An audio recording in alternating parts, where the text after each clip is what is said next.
If you won $1,000,000 today, what would be the first thing you would buy? Dental work and a home. You have no idea how much I want to get my dental stuff finished. I had a dentist extract a tooth last summer and never gave me antibiotics afterwards. But the problem is, when he extracted my tooth he broke my jawbone. The infection spread to the crack in the jawline and starting eating away my jawbone. About a month later parts of my jaw started splintering off and coming up through my gums. The worst pain ever. I finally got referred to multiple specialists and nobody knew what to do till I got to an oral surgeon who figured out what happened. The infection ate out giant chunks of my jaw. They had to pull out most of the teeth from that side as the roots got destroyed from the weak jawbone. A couple of surgeries with a PICC line for 2 months and 6 months of antibiotics and I have the most irrational fear of dentist ever. I would still keep my little house. I would buy a $30,000 car and save the rest for a less stressful future. That's the thing people don't get about winning a fixed sum of money. You buy a big house. Now what? Can your income support the property taxes, upkeep, and utilities even if you don't have a mortgage payment? If so, then buy the house. If not, buy a home just a little nicer than what you could afford on your own. I'd build a new house about 30% nicer than my current one, and without a house payment I'd be money ahead just covering the taxes and upkeep. I'd also keep the current house and make it a rental, just to cover its mortgage while it appreciates. Buy my mom and dad a nice house, pay all their bills, and get them a nice car. Just want them to live a stress-free and easy life as they do so much for me. When you get that million, just remember that, no matter how much they love you, paying off their things completely will set up an expectation for you to do more for them in the future. If you don't, you'll likely be considered selfish for hoarding the rest of your money. Not to mention the community around your parents' new house. Their enmity and jealousy will be real. It's hard to be nice, like you want to without these side effects, but not impossible. Nothing really. I'd pay off my house. Invest the rest into retirement. It's not that much money really. I think you really forgot some perspective here. If you made $15, an amount people were just recently fighting tooth and nail to get the minimum wage brought up to, and failed to do so mind you, it would take you 32 years to gain that as gross income, pre-deduction/tax, so closer to 40 years ultimately. If you got that at 18, you'd be at least 50 before your lifetime earnings would show you reached the $1 million threshold. To repeat, a lifetime of earning is not that much money, really. Stocks, more specially ETFs, would probably just increase my VU holdings. People saying pay off a house, why? VU has averaged a return of around 14% over the last 10 years. My home loan is $250,000, remaining balance at 2.65%. That $250,000 in the market will generate about $35,000 a year in returns. My mortgage payment is about $18,000 a year. This is a no-brainer. And yes, I know past gains do not guarantee future returns, but I'll risk it. Edit. Should also mention that mortgage payment includes taxes and insurance. Mortgage and interest would only account for around $12,000 a year. Real estate. At this point, I don't think it's going back down. I'm sure it'll level off for a while, but with inflation moving the way it has, and the market being as uncertain as it is, just having a hedge would be a good idea. As a former real estate agent, who still keeps in the loop with all the current data/statistics, it will go back down. Actually, it will crash back down. Hard. I honestly think sometime in the next 6 to 12 months, everyone who has bought in the past year will be underwater in their mortgage because the value of their new home has tanked 20 over 30%. Wait for the crash. Buy the fuck out of the dip.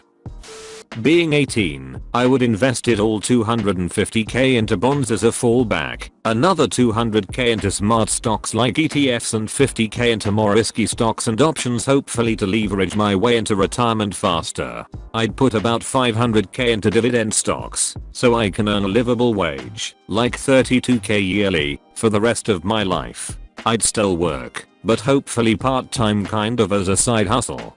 I'd rather set myself up for very early retirement rather than do what I'd actually like. Sounds kind of morbid, but it's a long run thing for me. There is no absolutely zero need for bonds at your age. You'll be successful if you're already mindful of all this stuff though so early. You don't need dividend stocks either. The money comes out of the share price anyway, so you're not getting more necessarily. Stick to VTSAX and VTIAX combo or VTWAX if you want maximum convenience.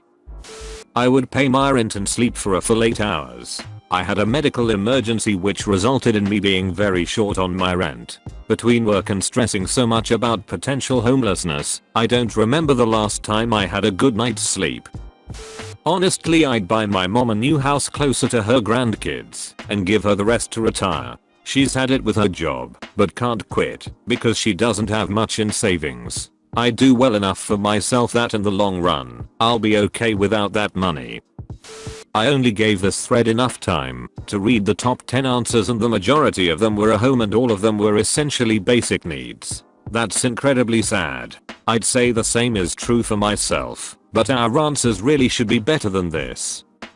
All my debts, my home loan, my college loan, my car loan, my wife's car loan, my parents' car, my brother's home loan, my in-laws' debts. Then a nice computer for me. Finish my basement, refinish my bathroom, a nice computer for me, and whatever my wife wants. Rest goes to investing for the future, and I live debt free. Maybe a short cheap vacay, but the goal here is to live debt free and to have income be income for the foreseeable future for me and those around me. Your shit is paid, the rest is up to you. So your best family, everyone's got a clean slate. Enjoy it while it lasts.